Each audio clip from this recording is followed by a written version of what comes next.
Para fugir desse conhecimento de Deus, que Deus se fez conhecer dentro de nós e na natureza, eu vou falar um pouco mais sobre isso depois, o homem ele precisa deixar de ser humano. Porque se existe algo na criação de Deus que é a imagem e semelhança dele, é o ser humano. Nada em toda a criação, em todo o universo, de acordo com as escrituras, nada foi criado à imagem e semelhança de Deus. O homem teria que deixar de ser homem para ele pegar e dizer: eu não tenho como conhecer Deus, eu não sou culpado de não conhecer Deus, de não saber da sua existência. Deus está presente na própria reflexão do próprio homem. Mas vamos ler Romanos capítulo 2, versículos 14 e 15. Romanos capítulo 2, versículos 14 e 15. De fato, quando os gentios que não têm a lei praticam naturalmente o que ela ordena, tornaram-se lei para si mesmos, embora não possuem a lei. Pois mostram que as exigências da lei estão gravadas em seu coração. Disso dão testemunho também a sua consciência e aos seus pensamentos deles, ora acusando-os, ora defendendo-os. Exato.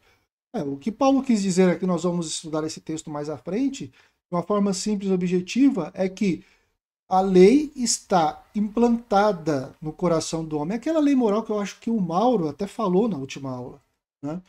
A moral, aquelas leis básicas que Deus implementou na criação, no homem, e um monte que permanece. Coisas básicas da moral que permanece. E o homem, cada vez, quando eu falo homem, eu estou falando da raça humana, né? Cada vez mais se distanciando disso por causa do pecado que está corrompendo, destruindo cada vez mais. Cada vez mais. No versículo 20 do capítulo 1 de Romanos, o apóstolo ensina o método e o conteúdo desta revelação natural de Deus. Porque olha o que ele diz no versículo 20. Porque os atributos invisíveis de Deus, assim como o seu eterno poder, como também a sua própria divindade, claramente se reconhecem. Desde o princípio do mundo são sendo percebidos por meio das coisas que foram criadas. Versículo 20, ele mostra de forma bem clara e objetiva o método como Deus se fez conhecer. Ou seja, quando olhamos para a natureza, além da revelação interna, e quando olhamos para a natureza, os atributos invisíveis de Deus estão estampados na sua criação, o que Paulo está dizendo aqui é: vamos falar que não existe um Deus? É muito interessante que Deus ele se revelou na mente do homem quanto às obras da criação e tudo mais. Há um meio aqui subjetivo no interior do homem, da existência de um Deus, e um meio objetivo ou exterior ao homem acerca da revelação de Deus. Deus se revelou de forma interna através da sua assinatura no ser humano, a imagem e semelhança dele, e Deus se revelou e se revela de forma externa através da sua criação. O que nós podemos ver, irmãos, é que o universo revela o poder e a divindade do Criador. Todo o universo revela a criação. Tudo. Muito interessante, quando a gente viaja, eu e minha esposa, nós viajamos, saímos e começamos a ver coisas bonitas, e sempre quando a gente viaja, assim, sempre vê coisas bonitas e diferentes, a gente reconhece a grandeza do Criador. A coisa mais bonita que eu vi até hoje na minha vida foram as cataratas de Foz do Iguaçu. E quando eu vi aquilo lá, eu falei: impossível alguém chegar e dizer que não existe um Criador. Porque para mim aquilo é a revelação do Criador. Quando eu olho para o mar, eu olho aquilo e vejo a revelação do Criador. Quando eu olho para um vulcão pela televisão, pelo YouTube, seja lá o que for, um vulcão em erupção, eu falo: meu, isso é a revelação de um Criador.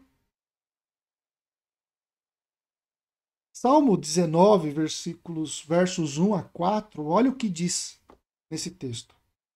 Os céus proclamam a glória de Deus e o firmamento anuncia as obras das suas mãos.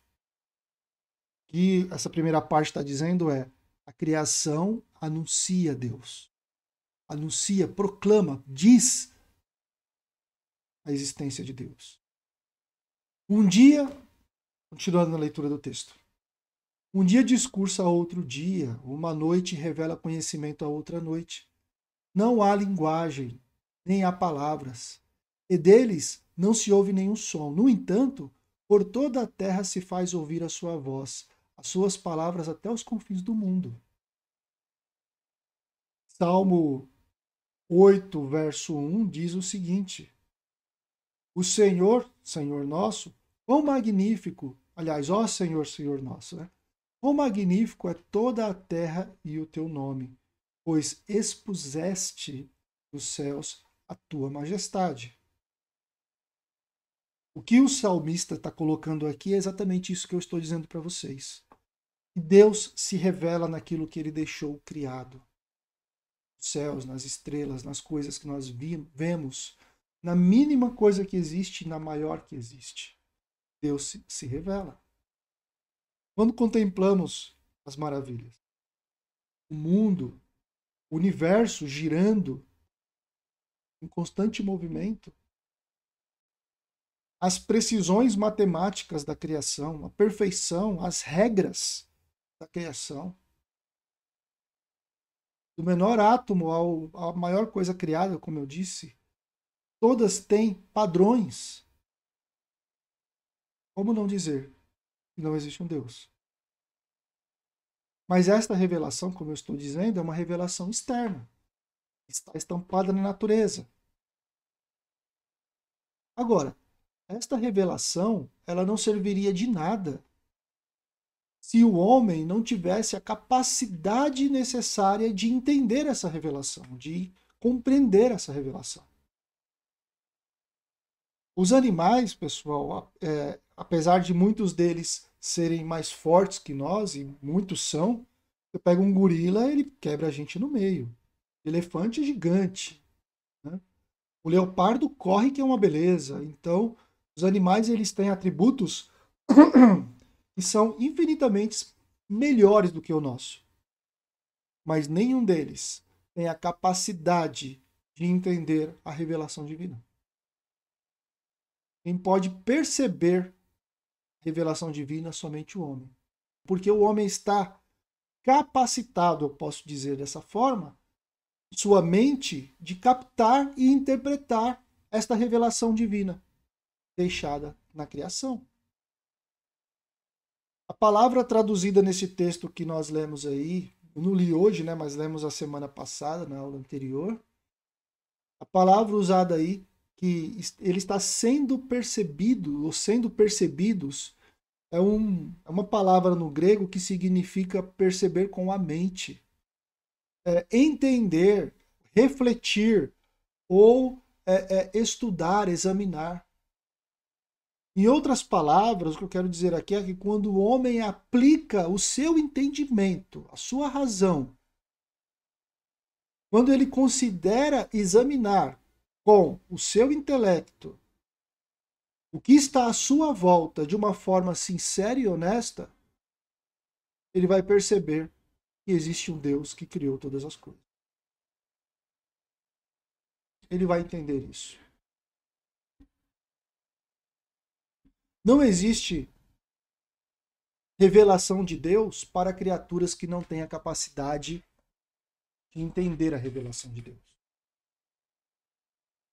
E o homem foi criado de forma que pudesse entender esta revelação, perceber as obras das torres. Só por meio desse ato e aquilo que nós chamamos de revelação na criação, chega a ser a revelação, como a teologia chama de revelação geral. Revelação geral é uma das revelações gerais, é essa. Talvez a principal, a revelação da natureza. As obras de Deus na criação, uma revelação geral, onde todas as pessoas podem entender, dependendo da sua disposição mental. Mas vocês se lembram como que está a disposição mental da humanidade, segundo o que nós lemos e estudamos? consequência desta ação de revelação de Deus na natureza é a capacidade humana de perceber. Perfeito. E essa capacidade humana de perceber que é ou que são os atributos invisíveis de Deus que se fazem conhecer. Que você leu aí no texto. Os atributos invisíveis de Deus se conhecem pelo que ele deixou revelado, embutido na sua criação. O verbo traduzido aqui, sendo percebidos, tem um sentido de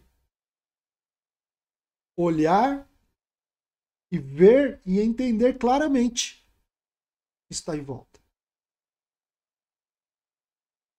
Tendo percebido, está relacionado a enxergar de forma nítida. Quer dizer que se o homem abrir os seus olhos, estão vedados, ou vendados, perdão,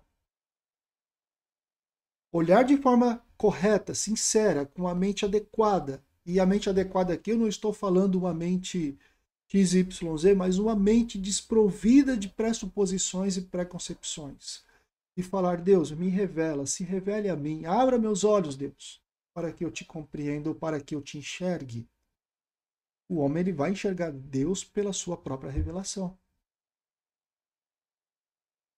É meio difícil, né? Entender isso. Ninguém vai ser desculpável porque Deus vai usar isso como argumento. Eu me fiz revelar a vocês, só que vocês não me enxergaram. Esse conteúdo desta revelação, expressada por Paulo nessas palavras, ou seja, os atributos invisíveis de Deus, seu eterno poder, sua própria divindade, é algo evidente quando contemplamos essas obras. E é ali que nós enxergamos um Deus poderoso, infinito e criador.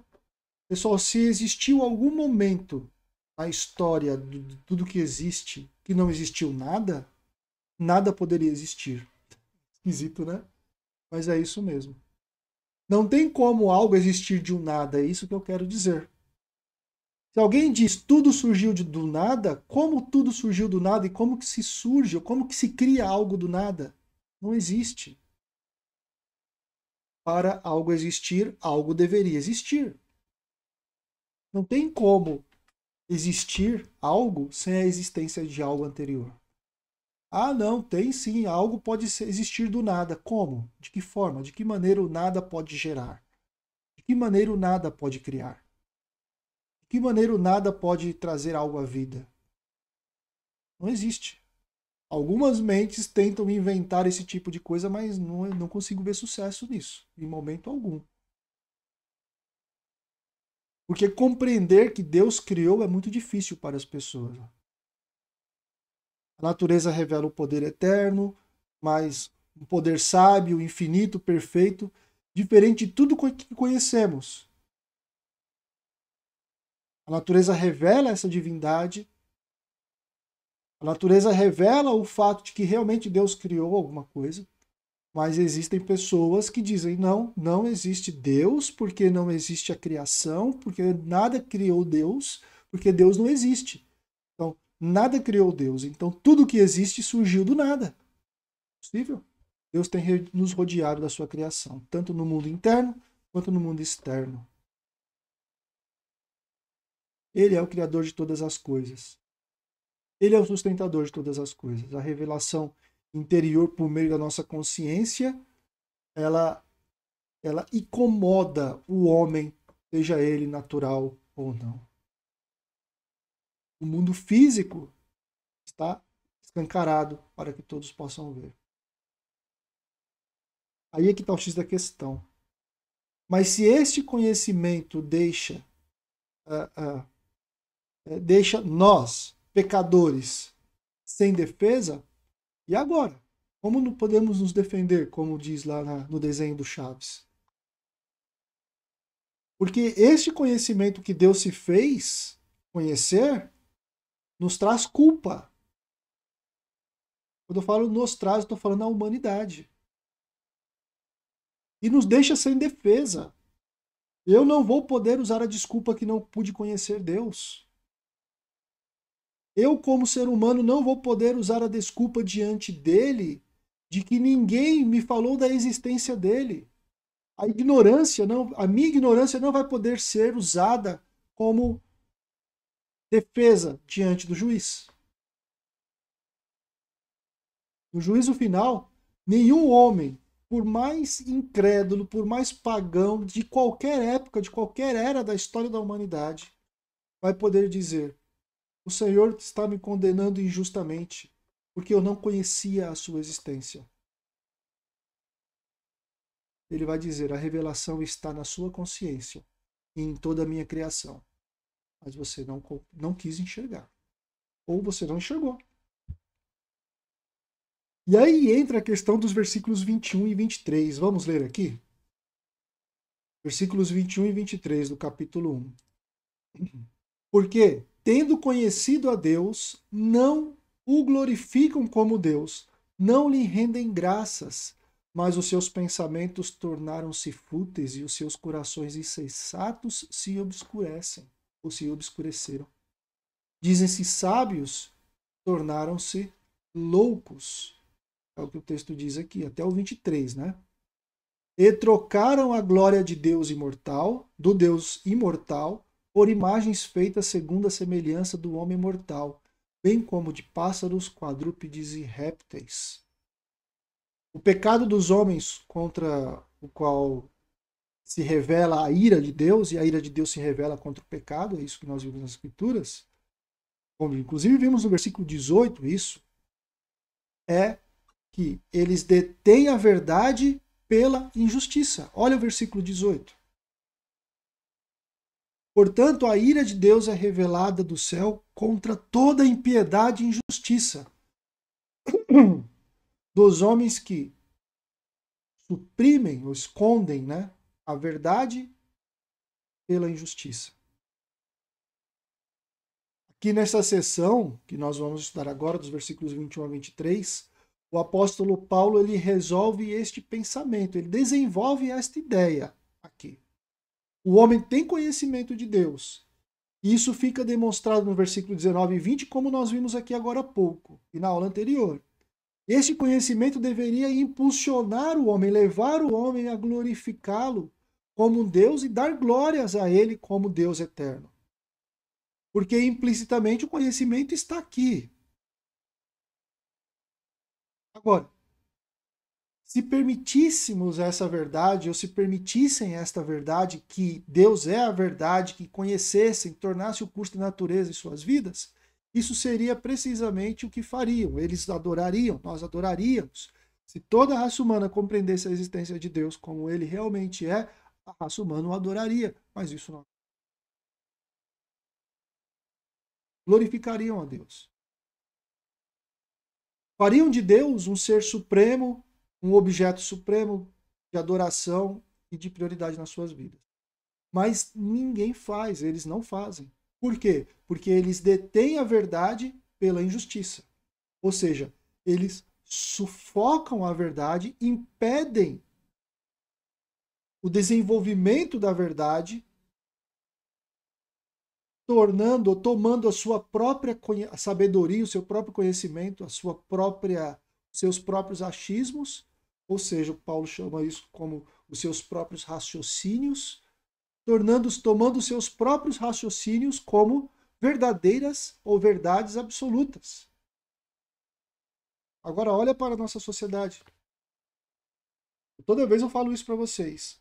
Quando nós estamos estudando Romanos, você tem que olhar para a nossa sociedade e ver o que nós enxergamos na nossa sociedade. Estão escondendo a verdade de Deus cada vez mais, estão suprimindo a verdade de Deus cada vez mais. Estão querendo aniquilar a verdade de Deus cada vez mais. O nome Deus é um nome até que mais aceito. Você facilmente ouve as pessoas falarem: Deus te abençoe, Deus isso, Deus aquilo, graças a Deus. Mas quando se fala Jesus, aí é repulsa total, porque Jesus é o Deus encarnado. As pessoas querem esconder Deus, querem esconder a verdade de Deus, suprimir a verdade, e a verdade nós sabemos que é a palavra, Logos, Jesus, a revelação da sua palavra, as Escrituras. suprimir a verdade é algo que está acontecendo constantemente. Talvez você não tenha percebido. Você sabia que hoje você não pode abrir a sua Bíblia e falar da palavra de Deus em qualquer lugar? Não. Aqui no Brasil você não pode fazer isso. Você não pode expressar a sua fé em locais específicos no Brasil. Você já assistiu algum programa de televisão desses canais aí, que eu nem sei qual que é, onde alguém tá julgando, seja lá, fala, Jesus te abençoe? Não, você não ouve. Você ouve Oxalá te abençoa, não sei o que te abençoa, menos que Deus ou Jesus te abençoe. Por quê? O nome Jesus virou repulsa para a sociedade. Não estou falando toda a sociedade, logicamente, né? Mas para uma maioria bem grande. Né? Quando chega no Natal, você ouve falar de Jesus? Quem é o personagem do Natal? É Jesus? Quem é o personagem da Páscoa? É Jesus? Você não vai ver nenhuma loja enfeitada com coisas que se remetem à fé de Cristo, ou à fé em Cristo. Por exemplo, no caso do nascimento, ou no caso da ressurreição. Não. Hoje existe visão política aqui no Brasil e no mundo que quer destruir o nome Cristo e o cristianismo. Logicamente que tem forças sobrenaturais por trás de tudo isso, que já é derrotada, porque as escrituras dizem que essas forças já estão derrotadas, mas que querem suprimir a verdade pela injustiça. É isso. Usando seus próprios raciocínios. Foi isso que Adão e Eva fizeram no Éden. Foi isso que fizeram os filhos de Adão e Eva. Adão e Eva, eles sufocaram, eles reprimiram as verdades de Deus e preferiram a injustiça. Em vez de obedecer a Deus, em vez de serem guiados pela palavra de Deus, e Deus ele deixou a sua palavra para Adão e para Eva, ele deu as instruções, não foi escrita, foi verbal, mas ele deu as instruções. Eles desobedeceram a Deus e escolheram ser guiados pela sua própria sabedoria, pelo seu próprio raciocínio, pelo seu próprio conhecimento, logicamente influenciados pela serpente, pelo diabo nessa situação, influenciados pelo diabo nessa situação, preferiram dar razão pelos seus próprios raciocínios. Nada diferente do que acontece hoje, pessoal. A artimanha, a estratégia do diabo continua a mesma, porque o objetivo dele continua sendo o mesmo. Destruir tudo que Deus ama, tudo que foi criado por Deus. O objetivo dele sempre continua o mesmo, e ele usa as mesmas estratégias. Você lê nas escrituras um ensinamento de Deus, alguém vai chegar e dizer para você, não, isso não é bem assim. Você pode fazer isso. Foi o que aconteceu no Éden. Muitos hoje que estão na academia, eu digo nas faculdades, na ciência e tudo mais, eles estão enxergando as coisas lá, mas eles estão com as mentes obscurecidas e negam a existência de um Deus de uma forma tão clara e de uma forma tão energética, eu posso dizer assim, que mesmo enxergando ali o negócio no microscópio, e muitas vezes mesmo nem conseguindo explicar aquilo que estão vendo, eles preferem elaborar preposições ou ideias, elaborar raciocínios para tentar explicar aquilo que eles viram, para que de alguma forma negue a existência de Deus. Olha, pare e olha, observe. Não, ele fala, não, isso aqui foi geração espontânea, isso aqui veio do acaso. O homem que não faz do Deus que conhece o objeto supremo da sua vida e de adoração, certamente ele vive uma vida vã. A vida ela está sem razão, não tem objetivo. Para que eu vivo? Normalmente. Pessoas que não acreditam na existência de um Deus, não acreditam na existência dos absolutos, e por causa disso, o verdadeiro Deus torna-se ela mesma. O objetivo da vida dessa pessoa é que ela seja feliz. O objetivo da vida dessa pessoa é que ela faça daquilo que ela acha que é certo uma verdade para ela e para os outros. Paulo explica esta condição com as seguintes palavras, versículos 21 e 22. Obscurecendo-lhes o coração insensato e culcando-se por sábios tornaram-se loucos. Agora eu vou ler uma outra versão, versículos 21 e 22. Aqui. Porque tendo conhecido a Deus, não glorificaram a Deus, nem lhe deram graças, mas os seus pensamentos tornaram-se fúteis e os seus corações insensatos se obscureceram. Dizendo-se sábios, se achando sábios, esse pessoal, eles são loucos, na verdade. É isso que eu tenho. Agora, olhe para a sociedade e veja como existe um sistema, um establishment que está querendo destruir tudo aquilo que se arremete a Deus e que se lembre de Deus. E, infelizmente, pelo que a gente tem percebido, parece que o sistema tem tido muita força. Esses homens conheciam, os homens do texto, conheciam a verdade, mas por causa do seu pecado, ficaram na ignorância. Mesma coisa hoje. É por isso, pessoal, o apóstolo aqui coloca assim por corações, quando ele fala assim por corações, ou corações obscuros, corações obscurecidos e tal, né? O apóstolo indica o centro espiritual da pessoa. É por isso, só para um parêntese aqui, quando eu vejo um grupo, seja lá quem for, fazendo coisas absurdas contra a fé cristã, não me choca. Porque são pessoas que estão obscurecidas no seu entendimento, estão mortas em seus delitos e pecados, estão à mercê e sendo controladas pelo príncipe dessa treva, ou desta era. Não me choca. O dia que eu vi um ser humano, eu acho que era ser humano, pegando uma cruz e fazendo coisas obscenas com a cruz, em meio à multidão numa rua famosa de São Paulo, eu falei, está condenado. Que Deus tenha misericórdia da vida dele. Que Deus tenha misericórdia.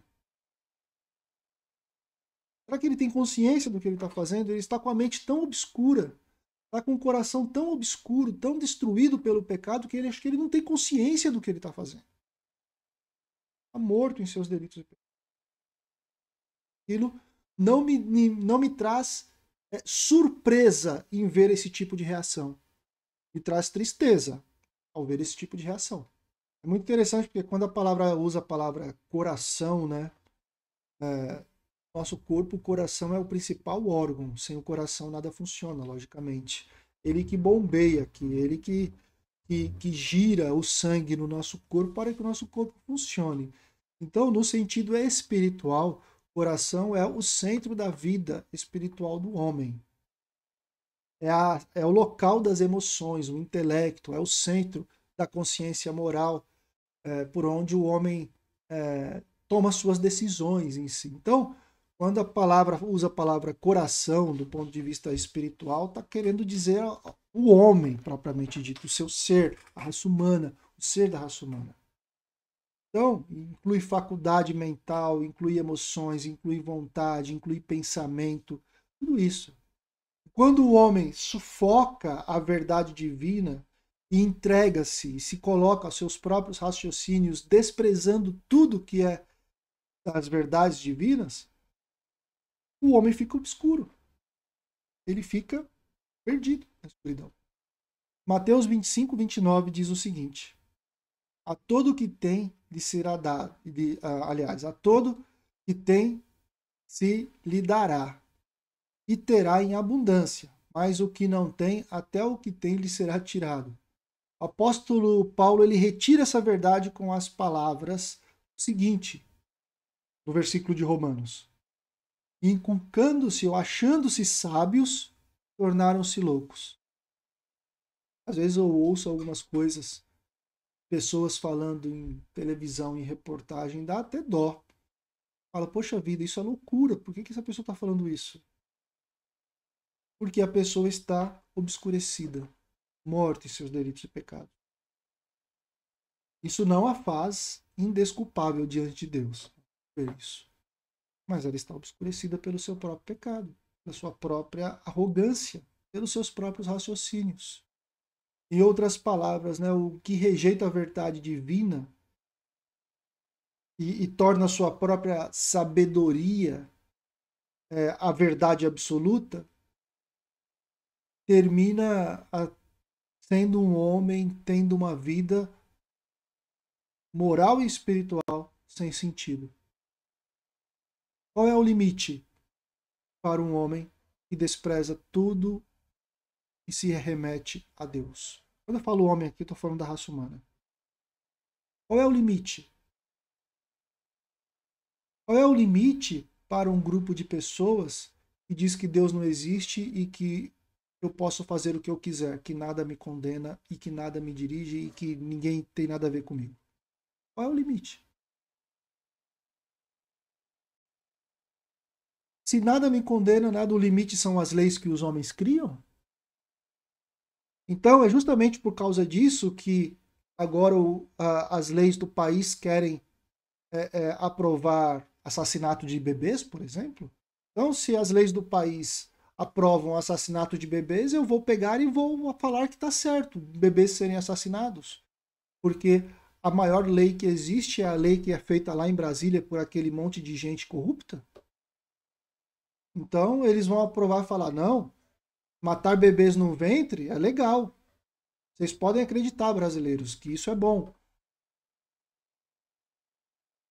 Não.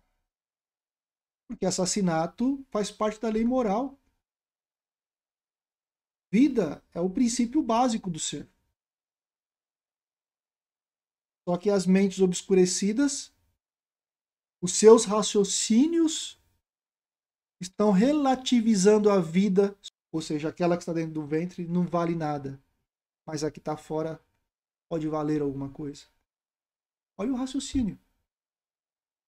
Por que eu posso matar aquela criança no ventre e não posso matar a criança que está fora do ventre? Qual que é o limite? São vidas? Aí vem os raciocínios obscurecidos. Não, mas a vida é a partir do momento tal.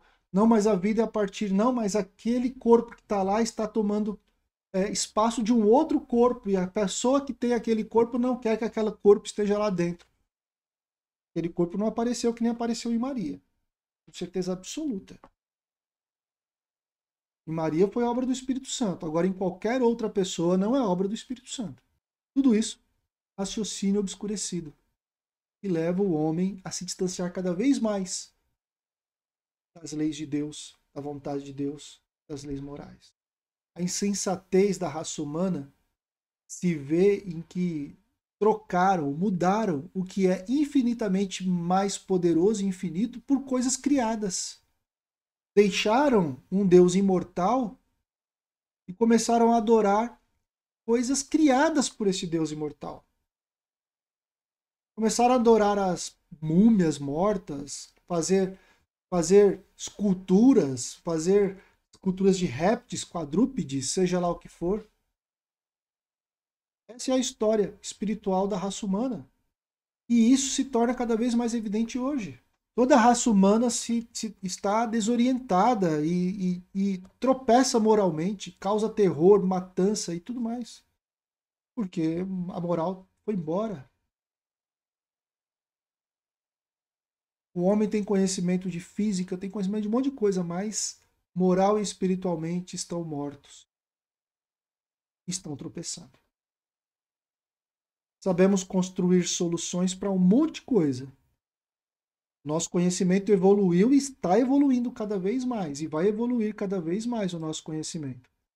Mas a busca pelo divino, pelo Deus Criador dos céus e da terra, cada vez menos. Vamos à Lua. Vamos a Marte. Mas não podemos ir até Deus para conhecê-lo um pouco mais. Mateus capítulo 16, versículo 26 diz: Pois, que aproveitará o homem se ganhar o mundo inteiro e perder a sua alma? Mas para aqueles que se acham sábios hoje, dizem: que alma? Nós temos que viver a vida hoje, porque depois daqui nada existe. Porque eles se acham sábios, se acham cultos, inteligentes, e doutrinam as pessoas cada vez mais a isso. Esta é a condição espiritual do homem. Deus se revelou e se revela claramente. Deus se faz conhecido. Entretanto, por causa do pecado do homem, o homem não consegue conhecer Deus. Porque o homem sufoca, porque o homem detém, ele esconde a verdade de Deus e prefere viver a injustiça. A injustiça é aquilo que é contra a vontade ou a verdade de Deus. Então a sua ignorância é uma ignorância culpável para Deus. A ignorância que não tem ou não vai dar oportunidade de buscar uma absolvição. E aí que entra a questão do castigo, dos versículos 24 a 32. Vamos ler? 24 a 32. Olha só. E o que eu vou ler aqui é o castigo, tá, gente? E aí nós vamos entender mais. Mas o que eu vou ler aqui é o castigo de Deus depois de tudo que a gente leu aqui. Versículos 24 em diante. Por isso Deus os entregou à imoralidade sexual, ou seja, à impureza sexual, segundo os desejos pecaminosos dos seus corações, para a degradação dos seus próprios corpos. Percebeu aqui? Deus entregou, segundo os desejos que eles mesmos tinham. Não foi Deus que colocou esse desejo no coração deles. Ok? Não foi. Deus simplesmente os entregou, segundo os desejos dos corações deles. Quais eram os desejos de seus corações? Eram desejos impuros, desejos de destruição, de pecaminosidade. Desde quando Adão pecou para cá é assim. Então Deus falou, beleza, vai em frente, manés. Isso vai servir para a sua própria destruição. Isto é correção do pecado, isso é castigo. E aí, Paulo, então, ele começa a descrever algumas práticas que são consequências deste pecado, ou que são pecado, consequência dessa mente reprovável, desta mente degradada, desse ambiente ou desta mente obscura, que está longe de Deus, que não consegue perceber Deus, que trocou Deus pela criação e simplesmente esqueceu Deus. Então ele começa a descrever aqui algumas coisas, e estas coisas que ele descreve aqui, ele é classificado como castigo. Porque essas coisas não são boas para os homens, apesar deles fazerem achando que é bom. E no final não é. E olha o que ele diz. Por isso Deus os entregou à impureza sexual, segundo os desejos pecaminosos do seu coração, para a degradação dos seus corpos entre si. Degradação aqui é gastar mesmo, é fazer ficar doente, é desgastar, é ir de mal a pior, ok? Trocaram a verdade de Deus pela mentira. E adoraram e serviram as coisas e seres criados em lugar do Criador, que é bendito para sempre. Amém. Paulo fala, Deus fez isso, castigou dessa forma. Por quê? Porque trocaram a verdade de Deus pela mentira. Porque adoraram as coisas criadas e não o Criador. Por causa disso o quê? Por causa da troca que eles fizeram. Colocaram a mentira no lugar da verdade. Adoraram as criaturas e não o Criador, etc. Por causa dessa entrega, dessa impureza sexual que eles têm, os desejos pecaminosos do seu coração, a degradação do corpo, etc. Por causa disso, Deus os entregou às paixões vergonhosas. Por causa do que está escrito no versículo 25. E aí, quais são essas paixões vergonhosas que eles foram entregues? Faz aí então, já que vocês são dessa forma. Se destruam aí, é mais ou menos isso. E ele fala, até as suas mulheres trocaram as relações naturais por outras. contrárias à natureza. Da mesma forma, os homens também abandonaram as relações naturais com as mulheres e se inflamaram com paixões uns pelos outros. Está falando aqui da relação sexual entre pessoas do mesmo sexo. Começaram a cometer atos indecentes, homem com homem, e receberam em si mesmo o castigo merecido pela sua perversão. Ah, mas que castigo é esse? Não sei o que, pessoal. Nós sabemos quais são as consequências desse tipo de atitude. A própria medicina fala sobre isso. A própria medicina fala sobre isso. Existem algumas consequências aqui. Existem remédios hoje em dia que tentam ajudar tudo e tal, mas consequências existem. Além do mais, visto que desprezaram o conhecimento de Deus, veja, desprezaram. Quem desprezou? A raça humana. A raça humana desprezou o conhecimento de Deus. Ele os entregou à sua própria disposição mental reprovável para praticarem o que não deviam. Beleza, faz aí o que vocês querem então. Faz aí o que vocês desejam. Então ele continua até o versículo 32. Eu não vou ler aqui, nós já lemos esse texto. Eu vou continuar aqui com a explicação. Não vou concluir essa explicação hoje, porque tem bastante assunto aqui. Versículo 18 diz que a ira ou o castigo de Deus se revelou. Nós lemos agora há pouco, versículo 18. Olha aqui o versículo 18. Portanto, a ira de Deus é revelada do céu contra toda a impiedade e injustiça dos homens, e reprime a verdade pela injustiça. Perceberam? Então, tudo que nós lemos aqui está relacionado a esta ira de Deus que Paulo está explicando. Nessa porção aqui que nós vamos estudar a partir do versículo 24 agora, nós vamos aprender em que consiste esse castigo de fato. No tempo presente, inclusive. Deus castiga o pecado com o pecado, é isso mesmo? O pecado destes homens constituiu uma rejeição da divina existência de Deus por meio de uma consciência deplorável e de um coração corrupto. Eles decidiram que Deus não existe, mesmo Deus sendo revelado, tendo sido revelado na natureza e na consciência. Então, por causa disso, Deus os castiga.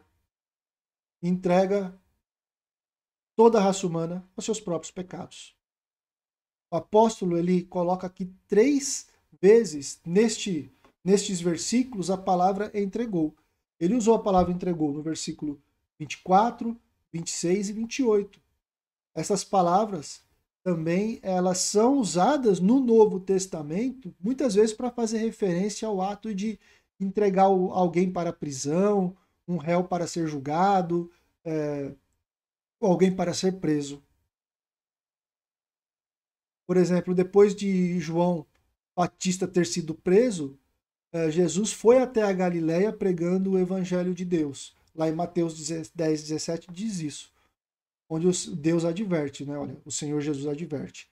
Acautelai-vos dos homens, porque vos entregarão aos tribunais e vos açoitarão nas suas sinagogas. É a mesma coisa aqui. Aqui vos entregarão ou entregou é a mesma palavra que Jesus usou aqui. A ideia aqui de Romanos capítulo 1 é que, como juiz que depois de dar a sentença, alguém entrega o réu nas mãos de um carrasco ou de alguém para ser preso, para que seja executada a sentença, assim também Deus entregou os pecadores e tem rejeitado a sua verdade para a sentença. E ele usa uma palavra aqui chamada imundícia, também usa a palavra paixões infame. Ele coloca aqui que existe uma disposição mental reprovável. Esta é uma condição degradante da raça humana, do ponto de vista espiritual bíblico. É uma posição degradante. As concupiscências no versículo 24, por exemplo, é todo desejo desordenado e proibido. Pessoal, se alguém tiver alguma pergunta, pode colocar lá no chat. Boa noite para vocês.